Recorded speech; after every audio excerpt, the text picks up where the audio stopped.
కాశ్యపాన్వే సంజాతం నారసింహ పదాశ్రితం రామానుజ గురుం వందే పాణినీయపయోనిధిం. భాగవద్గోష్ఠికి సాదరంగా ఆహ్వానం పలుకుతూ పెద్దలకు దాసం సమర్పించుకుంటూ ఈ రోజు మన భాగవత పట్టణాన్ని కొనసాగించుకుందాం.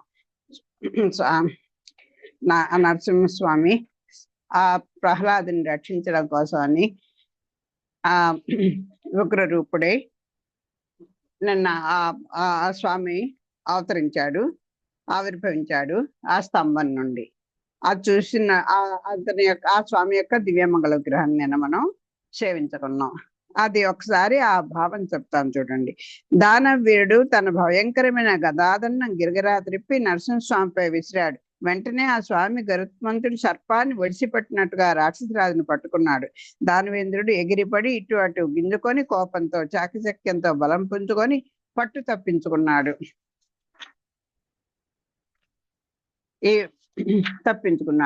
అధైర్యం చెందకుండా గరుత్మంతుని పట్టు తప్పించుకున్న సర్పరాజులాగా ఎగిరి ఎగిరి పడుతూ చిందులు తొక్కుతూ పోరాడసాగాడు. తన భుజబలం ముందు నరసింహుడు లొంగిపోతాడులే అనుకొని రాక్షసేశ్వరుడు కలతపడకుండా విజృంభిస్తూ అతి నిపుణంగా తన పరాక్రమాన్ని ప్రదర్శిస్తున్నాడు.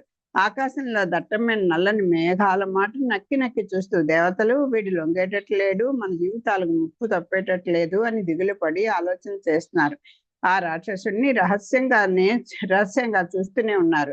హిరణ్యకశిపుడు యుద్ధ విద్యా తంత్రాలు ప్రదర్శిస్తూ చిత్ర విచిత్ర గతులలో కవచధారే ఖడ్గచాలనం చేస్తూ భూమి ఆకాశాలంతటా తానే పరిభ్రమిస్తున్నాడు. నేర్పుగా దూకుతున్నాడు, రకరకాలుగా తప్పించుకుంటున్నాడు, తారసిల్తున్నాడు. భయం పుట్టించే ముఖంతో ఆకాశంలో తిరిగే డాగలాగా ఎగిరిపడుతూ రాక్షసుని ఎగిరిపడుతున్న రాక్షసుని అహంకారాన్ని సహింపక ఆగ్రహించాడు స్వామి. ఈ రకంగా తన మీదకి వస్తున్నటువంటి ఆ దానవేంద్రుని యొక్క మాయోపాయాలన్నిటినీ కూడా ఇహ సహించలేక స్వామికి ఆగ్రహించాడు నరసింహస్వామి.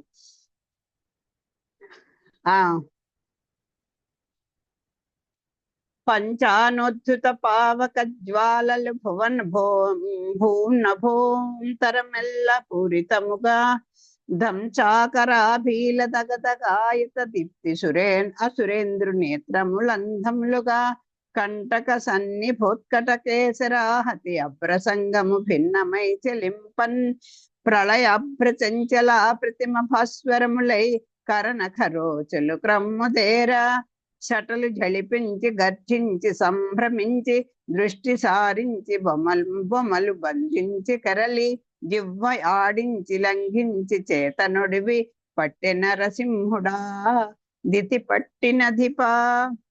ఆ నరసింహస్వామి ఆ దితి కుమారుడైనటువంటి ఆ హిరణ్యకశిపుణ్ణి పట్టుకొని ఇలా ఎలాగా జటలు జడిపించి గర్జించి సంభ్రమించి దృష్టి సారించి బొమ్మలు బంధించి కరలి జివ్వ ఆడించి లంఘించి చేత నొడిసి పట్టే. ఉగ్ర నరసింహస్వామి ఉచ్ఛ్వాస నిశ్వాసాల్లో పైన ఇంకా చెప్తున్నారు.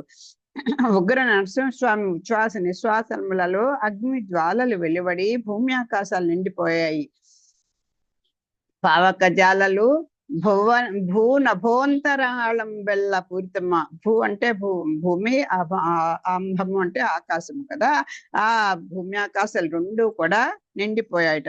ఆయన కోరలు ధగధగ కాంతులు ఆ నిశాచరిని నేత్రాలకు మిరుమిట్లు గొలిపి అంధుడిని చేశాయి. దంష అంకుర ఆభీల ఆ దంష అంటే కోరల నుంచి వెలువడుతున్నటువంటి అగ్ని జ్వాలలు, ఆ మిరుమిట్లు గొలిపేటువంటి ఆ కాంతులు, ఆ భయంకరమైనటువంటి ఆ కాంతులకి ఈ నిశాచరుని యొక్క కళ్ళు గుడ్డిగా అయిపోయాట, కనపడకుండా అయిపోయాట. ఆయన కోరల దగదగ కాంతులు ఆ నిశాచరుని నేత్రాలకు మిరుమిట్లు కొలిపి అంధుడిని చేశాయి. కంటక సన్నిభోత్కట కేసరాహతి అభ్రసంగము భిన్నమై చెలింప. ఆ కంటకం అంటే ముళ్ళు అంటే ఆ కోరలు అన్నమాట. కంటక సమూహాలు అంటే అనేక రకాలైనటువంటి ఆ కేసరాలట సూదిగా పదునితేళ్ళు ఉన్నాయట స్వామి యొక్క ఆ కేశపాసాలు. వాటిని అవి ఒక్కసారి ఇలా విదిలించేసరికి గగనంలోని మేఘ పంక్తులన్నీ కూడా చెల్లా చెదిరైపోయాట. ప్రళయభ్ర చెంచల ప్రతిమ భాస్వరములై కర నఖరోచులను క్రమ్ముదేల. ఆ కనుబొమ్మలు ఆ నఖరుచులు అంటే ఆ గోళ కాంతులు ప్రళయకాల మేఘాల విద్యుల్లతల వలె మెరుస్తున్నాయట ఆ నఖ కాంతులు. ఆ నరహరి అతను చూచి జటలు జుడిపించాడు. ఆ ఒక్కసారిగా గర్జించాడు. గర్జించి సంభ్రమించి ఆ దృష్టి సారించి కనుబొమ్మలు ఒకసారి ఇలా ముడి వేసి బొమ్మలు బంధించి యతీష్ణంగా వీక్షించాడు, సూచించాడు. ఆ నరసింహుడు జిహ్వ ఆడించి, జిహ్వ అంటే నాలుకని వికృతంగా ఆడించి విజృంభించి దూకి దానవేంద్రుని వడిసి పట్టుకున్నాడు. సరకు కొనక లీలాగతి సురనగేంద్రుండు మూషకంబు నొడసి విన్న పగిదిన్ నరకేసరి తను నొడిసిన సుర విమతుండు ప్రాణభూతిన్ సుడుబడి ఎనుప. నాగేంద్రుడు ఒక సర్పం, పెద్ద సర్పం వచ్చి ఒక ఎలుకని పట్టుకుంటే ఎలా ప్రాణభీతితో ఎలాగా చుళ్ళు తిరిగిపోతుందో ఆ ఎలుక, అలా అయిపోయింది ఇప్పుడు ఈ హిరణ్యకశిపుని పని. ఇతను ఒక పెద్ద ఆదిశేషులాగా వచ్చి నరసింహమూర్తి అవలేలుగా ఈ అసురుని పట్టేసరికి వాడు ప్రాణభీతితో సుళ్ళు తిరిగిపోయాడు. సురరాజమైరి లోబడెన్ పరిభావిత సాధు భక్త పటలాంకునకున్ నరసింహునకు ఉదంచ ఖరతర జిహ్వునకు ఉగ్రతర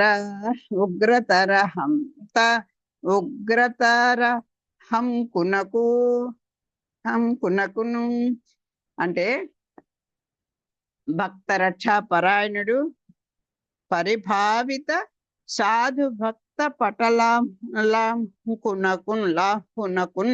ఆ భక్త పరాయణుడు, ఆ భక్తుల సాధువులైనటువంటి భక్త సమూహాలన్నిటికీ కూడా ఈయన రక్షకుడు. తర్వాత ఇంకేం చెప్తున్నారు, అటువంటి నరసింహునకు దుష్ట శిక్ష పరతంత్రుడు అంతే కదా. సాధు రక్షణ, దుష్ట శిక్షణ ఆయన అసలు అవతార ప్రయోజనమే అది. తర్వాత కడు భయంకరమై కదులుతున్న నాలుక కలవాడు ఆ జిహుడు. ఖరతర జిహ్వునకు ఇలా కదులుతున్నటువంటి నాలుక కలవాడు. మహోగ్రమైన వేగాటోపం, అంత ఆ వేగం అంతే ఒక్కసారి విరుచు పడిపోయాడంటారు సరే, అలా ఉగ్రతర హుంకునకు అలా హూ అనుకుంటూ ఒక్కసారిగా మీదకు ఉరికినటువంటి వాడు. విహగేంద్రుండహి వృచ్చు కైవడి మహోద్వృత్తిన్ నృసింహుండు సాగ్రహుండై ఊరువులందుంచేర్చి నక సంఘాతంబులన్ వృచ్చే దుస్సహు దంభోళి కఠోర దేహు అచలోత్సాహున్ మహాబాహున్ నిద్రహుతా శాంతకభీకరుణ్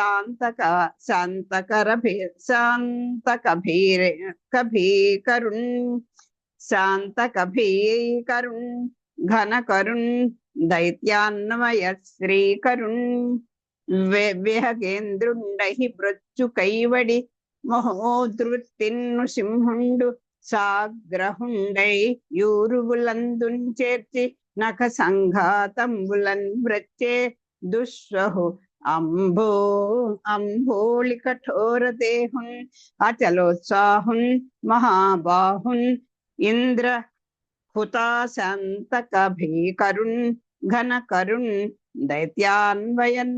దైత్యాన్వయ శ్రీకరుణ్.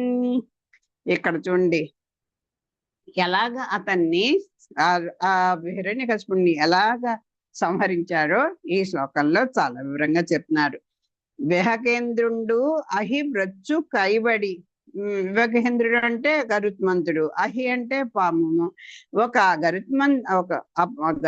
గరుత్మంతుడు నాగుపామును పట్టుకొని మహోదృత్తిన్ ఎలా అయితే పట్టుకొని చీల్చిన విధంగా ఈ నరసింహస్వామి నృసింహుండు సాగ్రహుండై చాలా ఆగ్రహంతో ఊరువులందుని చేర్చి అదేంటి పట్టుకొని బలవంతంగా తన ఊరువుల మీద, ఊరువులు అంటే ఈ కటి ఇదేంటి ఈ తొడలు, తొడల ప్రదేశం మీద అతన్ని పెట్టుకున్నాడు.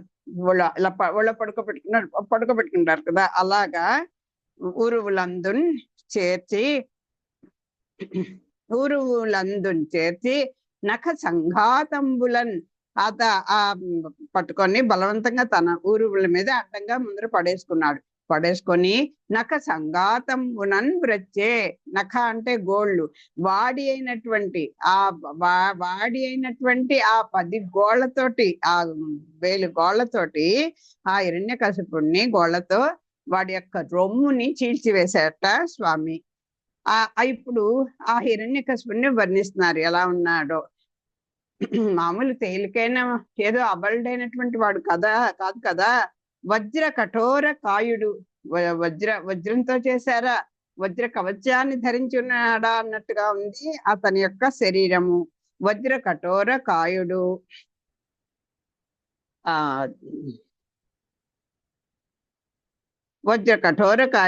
అచంచల ఉత్సాహవంతుడు. ఇంకా అసలు ఇంతటి వాడిని నేను ఎదుర్కొంటున్నాననేటువంటి ఒక ఉత్సాహం, అచలోత్సాహున్, ఇంకా చాలా ఉత్సాహవంతుడిగా ఉన్నాడు. మహాబాహున్, మంచి పరాక్రమమైనటువంటి బాహువులు కలవాడు. ఇంద్రుని, అగ్ని, హుత అంటే అగ్ని. ఆ తర్వాత శాంతక భీకరుణ్, ఆ ఇంద్ర అగ్ని యమాదులకు మహాభయంకరుడు. తర్వాత ఘనకరుణ్ దైత్యాన్వయ శ్రీకరుణ్, ఆ ధనుజ కులంలో శుభంకరుడు, దుస్సహ విక్రముడు అయినటువంటి ఆ హిరణ్యకశిపుని పట్టుకొని బలవంతంగా తన ఊరువులపై అడ్డంగా పడవేసుకున్నాడు. వాడి గోళ్లతో వాడి రొమ్ముని చీల్చివేశాడు. ఇక్కడ ఈ ఊరువుల ప్రస్తావన కూడా ఈ దీంట్లో ఏంటి భట్టర్ వారి దీంట్లో వస్తుంది. రంగరాజస్థాన్లో చాలా గొప్పగా చెప్తారు. ఆ మధుకైటబుల్ని తన ఊరువుల చేతే స్వామి సంహరించాడు. ఇంకా ఆ ఊరువుల యొక్క శోభకి, పరాక్రమానికి ఉపమానం ఏది లేదండి చెప్పడానికి అంటారు అక్కడ భట్టర్ వారు. అలాంటి ఆ ఊరువుల మీద ఇతన్ని అడ్డుగా పడుకోబెట్టుకొని, ఇంకా ఆ గోళ్ల కాంతుల యొక్క ప్రవాహం నిన్న చెప్పుకున్నాం. ఆ వాడి అయినటువంటి ఆ గోళ్ళు వాళ్ళతోటి పెద్ద పదుని పెట్టినటువంటి ఒక బాకులు అంటారు కదా, అలాంటివి ఎలా ఉంటాయో అలా ఉన్నాయి ఆ గోళ్ళు. వంకర తిరిగి ఉన్నా నిన్న చదువుకున్నాం కదా. ఆ వాడి అయినటువంటి గోళ్లతోటి ఇలా వక్షస్థలాన్ని చీల్చివేసేశాడు. చెంచున్ హృత్కమలంబు శోణితము వర్షించుచున్ ధరామండలిన్ త్రెంచుచు కర్కశ నాడి కావళులు వేధించున్ మహావృక్షమున్ త్రుంచున్ మాంసము సూక్ష్మ ఖండములుగా దృష్టాసురున్ వ్రచ్చి దర్పించుచున్ ప్రేవులు కంఠమాలికలు గల్పించున్ నఖోద్భాసి అయి, ఆ నఖముల యొక్క కాంతి చేత ప్రకాశిస్తున్నటువంటి ఆ స్వామి ఎలా ఉన్నట్ట ఏం చేశాడు? ఆ నృసింహ స్వామి చుంచున్ హృత్ కమలంబు, ఆ హృదయ మందిరాన్ని చీల్చేశాడు. ఇలా ఒక్కసారిగా చీల్చాడు. శోణితము వర్షించున్ ధరామండలిన్, ఇలా చీల్చేసరికి ఏమిటి, ఒక్కసారి నెత్తురు ఇలా కట్టలు తెంచి పైకి ఎగిసి పడుతుంటుంది కదా. ఆ గుండెలు చీలిస్తే భూమి మీద నెత్తురంతా కూడా కురిపించేశాడు. వర్షం పడినట్టుగా ఒక్కసారిగా పైకి ఎగజిమ్మేసింది. ఆ రాక్షసుని కఠోర రక్త నాళాలు తుత్తినీయలుగా తుంచి వేశాడు. ఇక ఆ రాక్షసుని యొక్క ఆ రక్తనాళాలన్నీ ఎలా ఉన్నాయి? వజ్రదేహుడు కదా, దానికి తగినట్టుగా రక్తనాళాలు ఉంటాయి. వాటన్నిటిగా తునియలుగా చిన్న చిన్న సూక్ష్మమైనటువంటి ముక్కలుగా చేసేశాడు.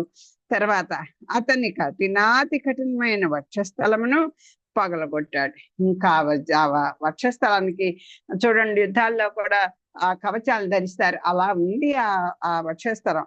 అలాంటి ఆ కఠినాతి కఠినమైన, ఇంకా ఎంత గట్టిదంటే అంత దృఢమైనటువంటి వక్షస్థలాన్ని కూడా ఈయన పగలగొట్టేశాడు. అన్ని ఆయుధాలు ఏమిటి స్వామికి? ఆ నఖముల వాళ్ళతోటే. ఇంకా దేంతో, ఎటువంటి ఆయుధాలతో అతను చావనని చెప్పి వరం తీసుకున్నాడు కదా. అంచేత స్వామికి ఆ నఖములే అన్ని రకాలైనటువంటి ఆయుధాలుగా ఉపయోగించుకున్నాడు. ఇక్కడ నిశాచరుని కండరాలను, ఇక కండరాలన్నిటిని కూడా ముక్కలు ముక్కలుగా ఖండించేశాడు. వాడి నెత్తుటి ప్రేగులు లాగి, ఇంకా ఆ పేగులన్నీ కూడా ఆ గుండెల్లోంచి పట్లోంచి అన్ని శరీరం అంతట్లోంచి తీసేసుకొని తన కంఠంలో ఒక మాలికలాగా వేసేసుకున్నట్ట స్వామి. దుష్టాత్ముడిని ఈ విధంగా అతి ఉత్సాహంతో చంపాడు. ఈయన చాలా ఉత్సాహంగా ఉన్నాడు. తన భక్తుడిని రక్షించాడు అనేటువంటి ఒక ఉత్సాహం స్వామికి. ఈయన ఇంతటి వాడి దగ్గర నేను సరిపోయినా పర్వాలేదు, ఈ హరిని ఎదుర్కోవడమే చాలన్నట్టుగా ఉన్నాడు ఆయన. అంతే, పైగా ఆ ప్రాణం పోయే వరకు నేను గొప్పవాడిని అన్న అహంకారం ఉంటుంది కదా, అంచేత ఆయన ముందర సంతోషంగానే ఉన్నాడు అని ఉన్నాడు. అతి ఉత్సాహంతో చంపి ఆ నృసింహస్వామి నఖ ప్రభలతో ఆ గోళ్ల యొక్క కాంతులతో ప్రచండంగా ప్రకాశిస్తున్నాడు. వక్ష కవాటంబు వ్రక్కలు చేయుచో ఘన కుటారంబుల కరణి నొప్పు గంభీర హృదయ పంకజము భేదించుచో గుదాలముల భంగిన్ కొమరు మిగులు ధమనీ వితానంబు దవిలి ఖండించుచో పటుల విక్రంబుల పగిది మెరయం చటర విశాలాంతరజాలం పుంత్రించుచోన్ క్రచక సంగంబుల గరిమంచూపు అంగగతుండైన దైత్యుని ఆగ్రహమున శస్త్రచయముల నొంపకము సంహరించి అమరు నరసింహుఖ నఖరంబులతి విచిత్ర సమర ముఖరంబులయ్యుండే జనవరేణ్య. ఆ గోళ్ళు ఎలా ప్రకాశిస్తున్నాయో చెప్తున్నారు. ఎలా ఉన్నాయట ఆ నృసింహస్వామి గోళ్ళు దానవేంద్రుని, అంటే ఒక్కొక్క అవయవాన్ని ఆ కండరాలను చీల్చేటప్పుడు ఎలా భాషించాడు స్వామి, ఆ గోళ్ళు ఎలా భాషించాయి, లేకపోతే వక్షస్థలం పగలగొట్టేటప్పుడు ఎలా ఉన్నాయి, ఆ రక్త నాళాలన్నీ కూడా తీసి తునియలుగా చేస్తే ఎలా ఉన్నాయి, ఆ పేగులన్నిటి తీసినప్పుడు ఎలా ఉంది, అన్ని అలా భాషిస్తున్నాయి. ఎలా భాషిస్తున్నాయో చెప్తున్నారు. ఆ నృసింహస్వామి గోళ్ళు దానవేంద్రుని వక్ష కవాటం పగలగొట్టేటప్పుడు గండ్ర గొడ్డళ్ల వలె ప్రకాశించాయి. చూసారా ఆ ఉపమానాలు ఎలా ఉన్నాయో. ఆ వక్షస్థలం ఎలా ఉంది, అతి కఠినమైనటువంటి వక్షస్థలం అని పని చెప్పారు కదా. ఆ ఒక పెద్ద మహావృక్షాన్ని కొట్టాలంటే కొడవల్లో లేకపోతే చాకో పెట్టుకెళ్ళి కూరగాయలు కట్ చేద్దాం అంటే అవదు కదా, అక్కడ గొడ్డలే ఉండాలి. ఈ నఖంలో అక్కడ గొడ్డళ్ళలాగా పనిచేసాడు. అన్ని ఆయుధాలు ఈయనకి అదే గొడ్డ. అంటే రకరకాలైనటువంటి ఆ అవయవ ఖండనం చేసేటప్పుడు ఈ స్వామి గోళ్ళు ఆయా రూపాల్ని ధరించాయి అని చెప్తున్నారు. గొడ్డళ్ళ వల్లే అమ్మో బాబు ఏమిటి గొడ్డళ్ళ ఇవి, ఆయన నఖంలా గొడ్డళ్ళ అన్నట్టుగా ఉన్నాయి. దేవ విరోధి హృదయం ఆ పద్మం పెకలించేటప్పుడు స్వామి గోళ్ళు తవ్వుగోలల వలె విరాజిల్లాయట. ఆ హృదయ పద్మాన్ని పెకలించేటప్పుడు చక్క ఏమి పోకుండా జాగ్రత్త, ఒక పద్మాన్ని బయటకు జాగ్రత్త తీసుకురావాలంటే సన్నటి ఈ తవ్వుగోళ్ళు ఉంటాయి కదా, అలా ఉందిట ఆ హృదయ కమలాన్ని తీసుకొచ్చేటప్పుడు. అమర విరోధి రక్తనాళాలు తెంచివేసేటప్పుడు స్వామి గోళ్ళు ఆ రక్తనాళాలు కూడా చాలా సూక్ష్మాతి సూక్ష్మంగా ఉంటాయి, ఒక లతల్లాగా అంత సన్నగా ఉంటాయి కదా. అప్పుడేమో ఆయుధం కావాలి, లతను కట్ చేయాలంటే గొడ్డలు పట్టుకెళ్ళాం కదా, అప్పుడు చక్కని సన్నటి కొడవళ్ళంటూ తీసుకుంటాం కదా. అమర విరోధి రక్తనాళాలు తెంచి వేసేటప్పుడు స్వామి గోళ్ళు బలమైన కొడవళ్ళు లాగా దీపించాయట. ఆ సురేంద్రుని ఆ సురేశ్వరుని ప్రేవులు తెగ కోసేటప్పుడు ఆ గోళ్ళు రంపాల్లాగా రాణించాయి. ఈ కార్పెంటర్ల దగ్గర చూస్తాం కదా, ఒక కర్రముక్కని చిన్న చిన్న ముక్కలుగా చెయ్యాలి అంటే ఒక రంపం తీసుకుంటాడు, దాన్ని అటోడు పట్టుకుంటారు, ఇటోళ్ళు పట్టుకుంటారు. పిడియము ఇతని చేతిలో ఉంటుంది, అటు పక్కన అటు ఇటు కదిలిపోకుండా అది ఉంటుంది. మధ్యలో ఇలా పెట్టి అటు నుంచి ఒకళ్ళు ఇటు నుంచి అట్లా అవుతారు. ఈయనకి ఎవరు సహాయం అక్కర్లేదు. అదే కదా ఈయన యొక్క బలవంతుడు అనడానికి, ఎవరి సహాయాన్ని కూడా అక్కర్లేకుండా తానే చేసుకోగలిగిన వాడు. అక్కడ ఆ గోళ్లే రంపాల్లాగా రాణించేట పేగులు కోసేసేటప్పుడు. తన ఊరులపై పడి ఉన్న రాక్షసుడిని ఎటువంటి అస్త్ర శస్త్రాలతో పని లేకుండా నరసింహస్వామి ఇలా ఇన్ని రకాల రకాల ఆయుధాలు ఉంటే గాని ఆ అవయవ ఖండన జరగని సమయంలో తన నఖంలే రకరకాలైనటువంటి ఆయుధాలుగా స్వామి సంకల్పంతో మార్చుకొని అవలీలగా సంహరించేశాడు తన ఊరువుల మీద పడుకోబెట్టుకొని. అప్పుడు ఆ గోళ్ళు అతి విచిత్రమైన రణ విజయాన్ని చాటుతూ శోభించాయి. స్ఫురిత విభుద జనముఖములు పరివేదలిత ధనుజ నివహపతి తను ముఖముల్ గురు రుచి చిత శిఖములు నరహరి కరనఖముల మరు నత జన సఖముల్. ఆ పదాలు చూడండి. స్ఫురిత విభుద జన ముఖములు పరివిదలిత ధనుజ నివహపతి తను ముఖముల్ గురు రుచి జిత శిఖములు నరహరి ఖర నఖముల మరు నత జన సఖముల్. ఆ నరకేసరి నఖాలు అంటే ఆ గోళ్ళు శరణాగత సాధువులకు స్ఫురిత విభుద జన ముఖములు. ఆ స్ఫురిత అంటే ప్రకాశించినట్టు ఆ శరణాగతం చేసినటువంటి సాధుజనులకు ప్రాణసఖాలుగా ఉంటాయిట ఆ నఖములు. అంటే దుష్టుల విషయంలో అవన్నీ గొడ్డల్లో రంపాలు అలాగే రకరకాల ఆయుధాలుగా స్ఫురిస్తే సాధుజనులకి ప్రాణసఖులు. ప్రాణసఖులు అంటే ప్రాణభయం లేకుండా అంటే రక్షించేటువంటి ఆయుధాలు. అప్పుడు ఆ టైంలో వాళ్ళ విషయంలో పరివిదళిత ధనుజ నివహపతి తను ముఖములు. ఆ రాక్షసనాథుని శరీరమును చీల్చివేసేస్తాయి. ఇప్పుడు ఈతని విషయంలో ఇలా చేసినవి. అక్కడేమో ప్రాణాన్ని నిలబెట్టినవి గోళ్ళు, ఇక్కడ దుష్ట సంహారం చేసినటువంటి గోళ్ళు. గురు రుచి చిత శిఖములు శిఖములు దేవతల ముఖాలను వికసింపచేసేవి. గురు అంటే గొప్పమైనటువంటి, రుచి అంటే కాంతిని ప్రకాశించే కాంతిని వెళ్ళజల్లేటువంటి ఆ శిఖములు దేవతల ముఖాలను వికసింపచేసేవి. నరహరి ఖర నఖములు అమరు నత జన సఖముల్. అది అధికతర కాంతులతో అంటే అతిశయించినటువంటి కాంతులతో అగ్ని శిఖలను సైతం జయించి వేశాయి అని చెప్తున్నారు.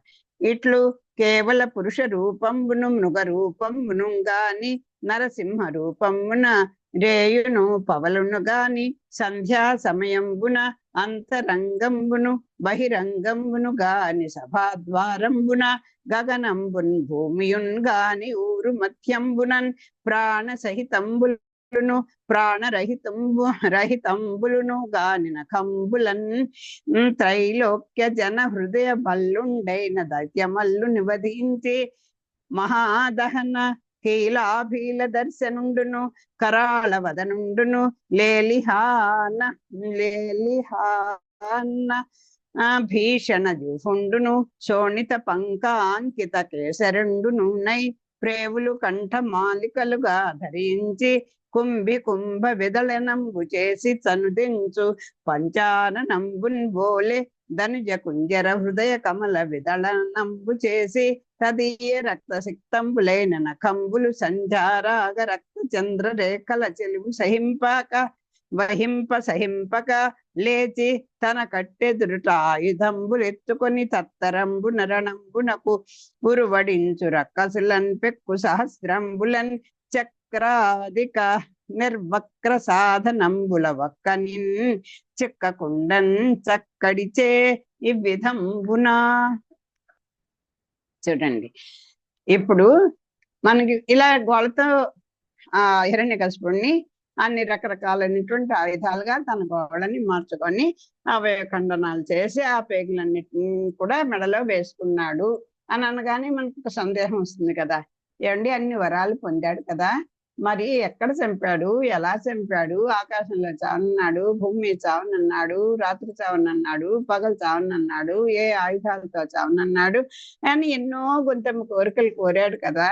అవన్నీ కూడా బ్రహ్మగారు ఇచ్చేశారు కదా, మరి ఎలా చంపాడు అంటే దానికి అన్ని ఆయన అడిగిన వరాలన్నిటినీ కూడా ఇక్కడ ప్రస్తావించుకుంటున్నారు. అలా అవేమి కాకుండా దానికి ఏమి తేడా లేకుండా ఉంటే మళ్ళీ బ్రహ్మగారి మాట పోతుంది కదా. మరి అంచేత వాళ్ళ అంటే ఒకళ్ళు తన తన భక్తులు ఏదైనా ఒక మాట తెలుసో తెలియకో అన్నా దాన్ని కూడా ఆయనే పాపం వరపుగా సర్దిద్దుకునేటువంటి వాత్సల్యం కలిగినటువంటి వాడు ఆయన. ఈ విధంగా కేవలము పురుష రూపంబును మృగ రూపంబును కాని నరసింహ రూపంబున అలా ఎలా వచ్చాడు?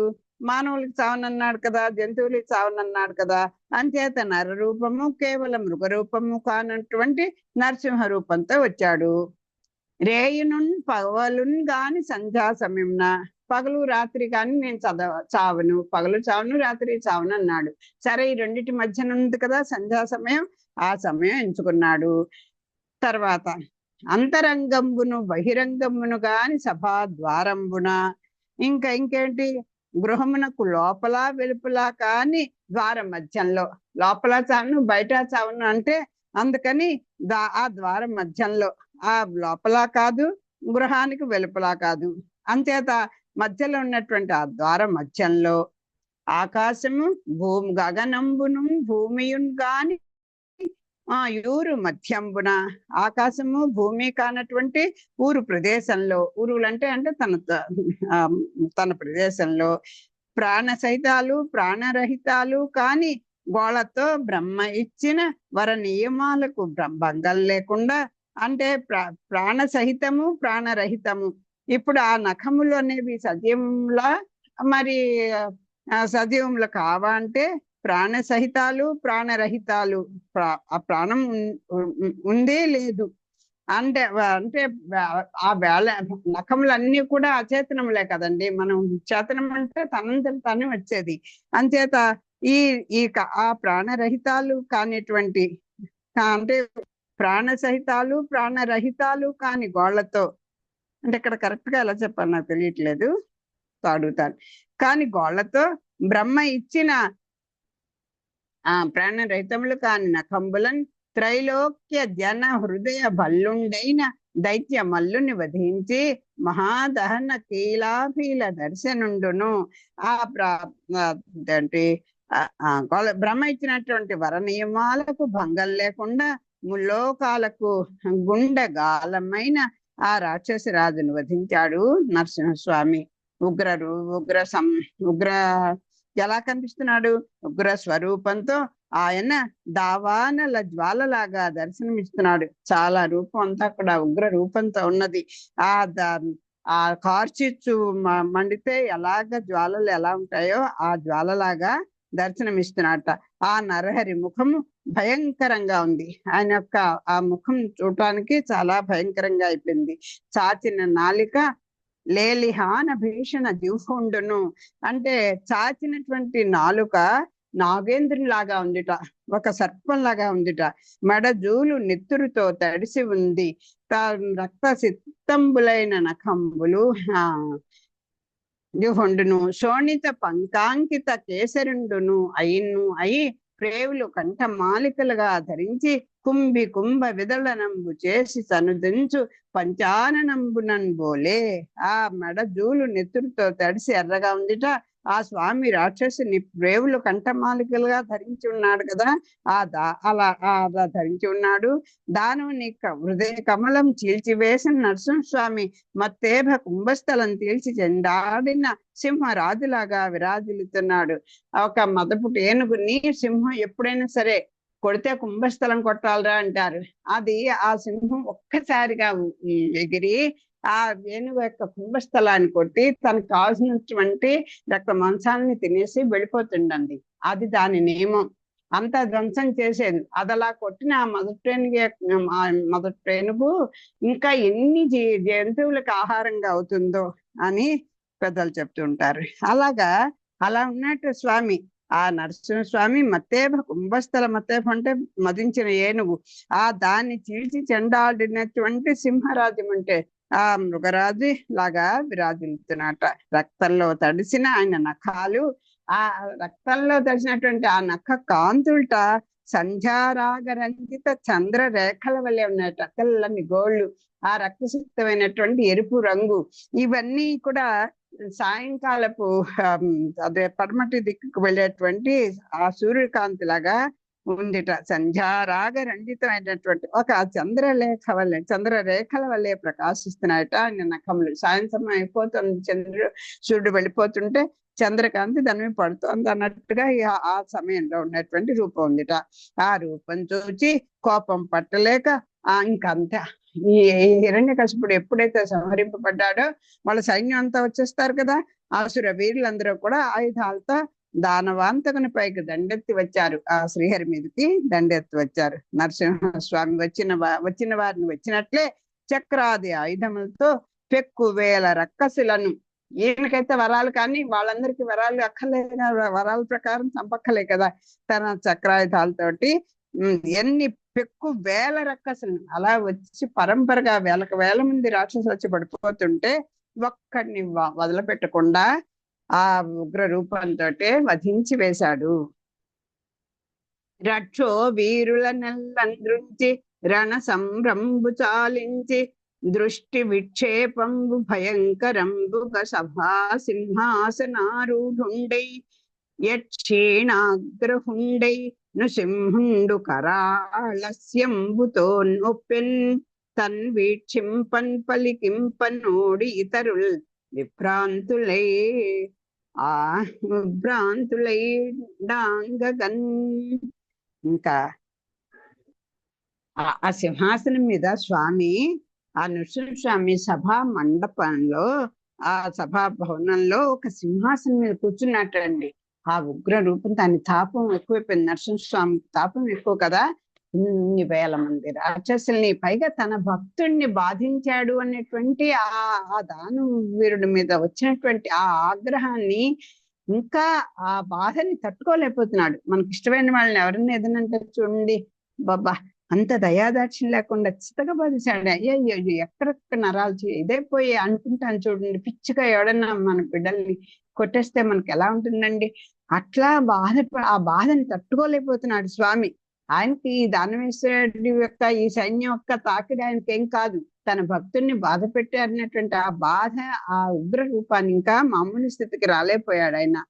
ఈ విధంగా రాక్షసంహారం పూర్తి చేసి రణం చాలించాడు. రక్షో వీరులందుంచి రణ సంరంభంబు చాలించి ఆ యుద్ధ సంరంభాన్నంతా కూడా ఆపేసుకుని దృష్టిక్షేపంబు భయంకరంబుగా, ఆ చూడడానికి కూడా చాలా భయంకరంగా ఉన్నటువంటి ఆ రూపంతో సభా సింహాసనారూఢుండై, ఆ సభలో ఒక సింహాసనం మీద కూర్చున్నవాడై, యక్షీణాగ్రహుండై నృసింహుండు కరాళాస్యంబుతో ఒప్పేన్ తన్ వీక్షింపన్ పలికింపన్ ఓడి ఇతరులు విభ్రాంతులై డాంగగన్. అక్కడ ఇంకా అసలు ఇలా కూర్చున్నటువంటి ఆ స్వామి దగ్గరికి ఇంకా ఆ స్వామి ఎలా ఉన్నాడు, ఆ ఉగ్ర నరసింహస్వామికి ఇంకా ఆగ్రహం తగ్గలేట, ఆ చూపులు ఇంకా భయాన్ని కలిగిస్తున్నాయట, కరాళ వదనంతో ఊగిపోతున్నట్ట. ఇతరులు తను చూడడానికి కానీ పలకరించటం కానీ, ఆ పలికింపన్ వీక్షింపన్ ఓడి, ఆ ఎవరు ధైర్యం చేసి ఒక్క అడుగు ముందుకు వేసి స్వామి శాంతించవయ్యా అందామంటే భయం, ఆ ఉగ్ర రూపం చూసి దగ్గరికి వెళ్ళలేకపోతున్నారు, మాట్లాడలేకపోతున్నారు, చూడలేకపోతున్నారు. వాళ్ళందరూ కూడా విభ్రాంతులై అలా ఎక్కడ వాళ్ళక్కడ ఒక చిత్తరులాగా ఉండిపోయి చాలా తత్తరపడిపోతున్నారు. బాబోయ్ ఈయన స్థాపాన్ని ఎలా ఉపసంహరింప చేయాలి, ఈయన ఎలా శాంతింప చేయాలి అని వాళ్ళు తత్తరపడుతున్నారు. సురచారణ విద్యాధర గరుడోరగ యక్ష సిద్ధ గణములలో ఒక్కరుండైన డాయవెరచును నరహరి అయ్యవసరమున నరలోకేశ. ఓ రాజా, ఓ పరశున్ మహారాజా, అసలు ఆ స్వామి దగ్గరికి మామూలు మానవులు ఎలాగూ వెళ్ళలేరు. సురలు, చారణులు, విద్యాధరులు, గరుడు, ఉరగలు, యక్ష సిద్ధ గణములు ఏవి కూడా ధైర్యంగా ఒక్క అడుగు వేసి ఆయన దగ్గరికి వెళ్ళడానికి వెరచును భయపడిపోతున్నారు. నరహరి అయ్యవసరమున, ఆ స్వామి అలా ఉండగా ఆయన దగ్గరికి వెళ్ళడానికి ఎవ్వరూ సాహసించట్లేదు మహారాజా అని చెప్తున్నారు. రాజేంద్ర, సురలు, విద్యాధరులు, ఫణులు, చారణులు, సిద్ధులు, సాధ్యులు, యక్షులు, కిన్నరులు, వీళ్ళలో ఏ ఒక్కడు కూడా ఆ సమయంలో నరసింహస్వామి దగ్గరకు వెళ్ళడానికి సాహసించలేక భయకంపితులవుతున్నారు అని చెప్పి చెప్తున్నారు. హర్షంబుల నరసింహుని హర్షంబులన్ చూచి నిర్జరాంగనలు మహోత్కర్షంబులన్ కుసుమంబుల వర్షంబులు గురిసిరి ఉత్సవంబుల నధిప. ఏదైనా ఒక రాక్షస సంహారం జరిగితే, ఒక దుష్టుడు చనిపోతే, చంపబడితే, అంతకన్నా దేవతలకి అందరికి కావాల్సిందే ఉంటుంది. అమ్మయ్య, గుండెలు వేసుకుని హాయిగా మనం బతకచ్చు అనిపిస్తుంది కదా. దానికి విజయ సూచకంగా వాళ్ళ హర్షాలను తెలియజేయడం కోసం అని ఏం చేస్తారు వారు, పుష్పవృష్టి కురిపించారు అని చెప్తారు కదా. మనం కూడా ఆనందంతో ఉత్సవం చేసుకుంటాం కదా ఇలాంటి విషయాల్లో. నరేంద్ర, నరసింహస్వామి విజయోత్కర్షం చూచి హర్షంతో దేవకాంతలు కుసుమ వర్షం కురిపించారు, ఆనందంతో ఉత్సవం చేసుకున్నారు. మరి స్వామి తాపం ఎవరు ఉపసంహరించారో చూద్దాం. మరియు అయ్యవసరమున మెంట అనేక దేవతా విమానంబులును గంధర్వగానంబులును అప్సరోగణ నర్తన సంవిధానంబులును దివ్య కాహళ భేరీపటహం మురజాది ధ్వానంబులను ప్రకాశమానంబులయ్యే సునంద కుముదాదులైన హరిపార్శ్వ చెరులను మహేశ్వర విరించి మహేంద్ర పురస్తరులగు త్రిదశ కిన్నర కిం పురుష పన్నగ సిద్ధ సాధ్య గరుడ గంధర్వ చారణ విద్యాధరాదులను ప్రజాపతులను నరకంఠీరవ దర్శనోత్కంఠులై సనుదంచి. హిరణ్యకశిపుడు చంపబడ్డా శ్రీహరి చేత అనుకుంటూ పరుగున అన్ని దిక్కుల నుంచి ఈ దిక్పాలకులు ఏంటి, గంధర్వులు, దేవతా సమూహాలు అందరూ